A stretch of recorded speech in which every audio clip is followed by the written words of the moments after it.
क्या कहा? वो किसी का बेटा नहीं है, वो परम पिता परमेश्वर है, भगवान है। भगवान के एक लक्षण उसके अंदर नहीं है, एक लक्षण नहीं है भगवान के। अरे भगवान सबका पेट भरते हैं, अन्न का भंडार है उनके पास।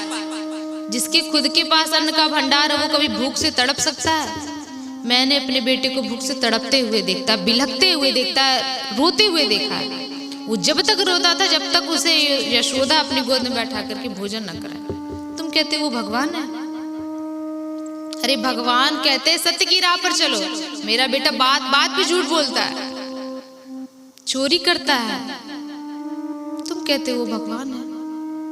अरे चलो मैंने मान भी लिया कि वो भगवान है, मुझसे गलती हो सकती है कि मैंने उसे बेटा कहा, पर भगवान से गलती हो सकती है? बताइए, भगवान से गलती हो सकती है?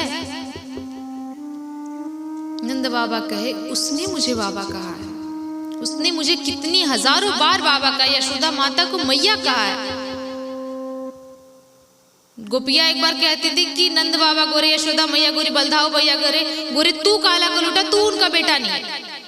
तो वो कन्हैया रोते रोते आके मुझसे कहता कि यशोदा से कहता कि मैया जा कह दे छोरी से कि मैं थारो बेटा हूं। और अंत में नंद बाबा ने ऐसी बात कही कि उसके बाद उद्धव जी के पास भी कोई शब्द नहीं रहे।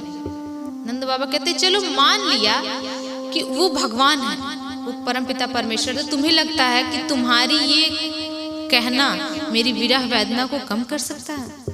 विरह वेदना मतलब दुख, बिछड़ने का दर्द, जिसको हम याद करते हैं, उसकी याद में रोते हैं, उसे कहते हैं विरह वेदना। अरे आज तक तो मैं ये मान के चल रहा था कि मेरे बेटे ने मुझे छोड़ दिया। बहुतों के बेटे छोड़ देते हैं, दूर रहते हैं, कभी मिलने नहीं आते। बहुतों के शहर रहते हैं, पत्नी के साथ रहेंगे, अपने बच्चों के साथ, माँ बाप को छोड़ देते। मैं आज तक ये सोचता रहा कि मेरे बेटे ने मुझे छोड़ दिया।